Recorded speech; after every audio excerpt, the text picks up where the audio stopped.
Good morning everyone, কেমন আছো বন্ধুরা? ভালো আছো? আমিও ভালো আছি, আশা করছি তোমরাও ভালো আছো। আজকে ব্রেকফাস্টে স্টার্ট করলাম চা রুটি দিয়ে।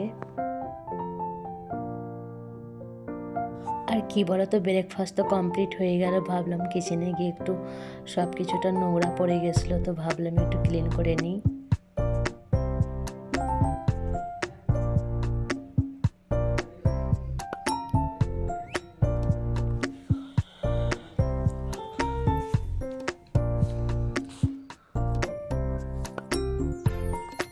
ভাবলাম নুনটা চিনিটা একটু কমে গেছে, তো আর একটু করে ঢেলে নিই, কেন হাতের কাছে থাকলে একটু খুব সুবিধা মতো হয়। আর বড় ডাব্বা যেহেতু থাকে না, সেই জন্য অসুবিধা হয়, জন্য হাতের কাছে রেখে দিই। আর কি বলতো, মশলার ডাব্বাটাও নোংরা পড়ে গেছিলো, সেই জন্য মশলার ডাব্বাটা একটু ক্লিন করে নিচ্ছি।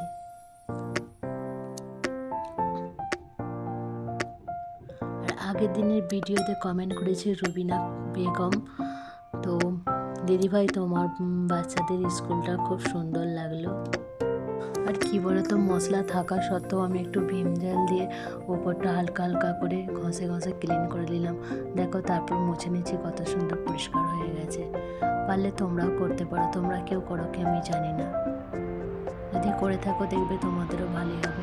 আর কি বলতো, আলু পেঁয়াজের চুবিটাও একটু নোংরা পড়ে গেছিলো, এটাও একটু ক্লিন করে নিচ্ছি।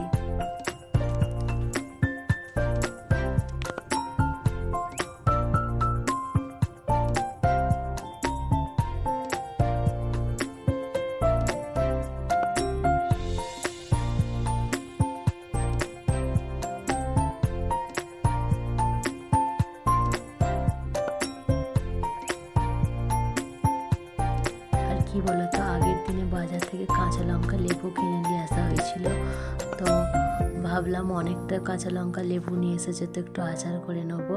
তো আজকে আচার করাটা দেখাচ্ছি না, আগের দিনকে নেক্সট ভিডিও যখন দেবো তখন তোমাদের সঙ্গে আচার করাটা শেয়ার করে নেব।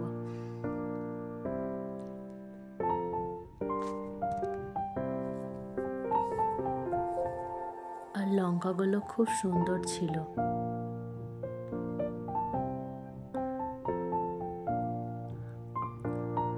তো দেখো, আমার কমপ্লিট হয়ে গেছে লঙ্কাগুলো। লেবুগুলো ভাবলাম ওর উপরে দিয়ে রেখে মোকা টাইপের মুড়ে নেবো। যেহেতু এঁটে গেলো, সেজন্য এক কাজে করেই আঁটিয়ে দিলাম একটু। ধনে পাতাও নিয়ে এসেছিলো, ধনে পাতাটাও বেছে নিচ্ছি। কেন বলো তো, ধনে পাতা এমনি যা মাখ করে যদি রেখে দাও, তারপরের দিনকে হয়তো দেখবে কিরকম হয়ে গেছে। আর কিরকম বলতে বলো তো, যদি রেখে দেওয়া হয় একটা পাতার সঙ্গে একটা পাতা লেগে গেলে দেখবে নষ্ট হয়ে যায়। যদি বেছে যদি পেপারের মধ্যে রেখে যদি ডাব্বায় রাখা হয়, খুব ভালো থাকে। আর কিছু মশলাও নিয়ে আসা হয়েছিল বিরিয়ানি করার জন্য, শেষ হয়ে গেছে বলে ভাবলাম এইগুলো এক কাছে করি, আলাদা আলাদা করব। আবার ভাবলাম না থাক, ডাব্বাটা তো বড়ই আছে, তা একসাথেই করে দিই।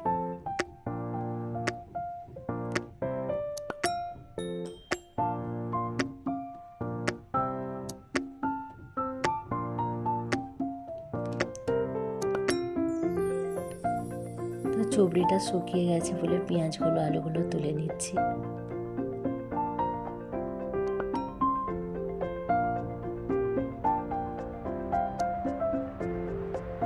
আর একটু তেলও কমে গেছিলো, কি বলতো, এইটাও হাতের কাছে থাকে, সেই কারণে বড় ডাব্বা থেকে ঢেলে নিলাম একটু। আর কি বলতো বন্ধুরা, আমার মেয়ে বলল চুম্মা একটু পেন্টিং করব।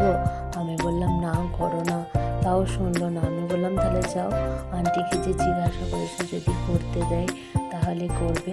সে চলে গেল, নিচে থেকে জিজ্ঞাসা করে এলো। তো আন্টি বলেছে, হ্যাঁ তোমরা যেহেতু এখন আছো, তো তোমাদেরই বাড়ি, যখন তোমরা ছেড়ে যাবে তখন দেখা যাবে। এখন যেহেতু আছো, তোমরা তোমাদের মনের মতো করে রাখতে পারো।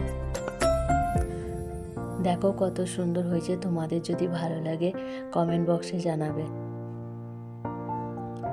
আর কয়েকটা গাছ নিয়ে আসা হয়েছিল, তো লাগানোর টাইমে ভিডিওটা আমি শেয়ার করতে পারলাম না, তো রেডি হয়ে গেছে, তোমাদেরকে দেখানো হচ্ছে।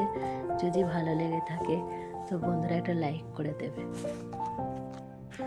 আজকের মতো ভিডিওটা শেষ করছি। তো যদি তোমাদের ভিডিওটা ভালো লেগে থাকে বন্ধুরা, লাইক কমেন্ট শেয়ার করে দেবে। আর নেক্সট ভিডিও নিয়ে কালকে তোমাদের কাছে হাজির হচ্ছি। টাটা, বাই বাই, ভালো থেকো, সুস্থ থেকো।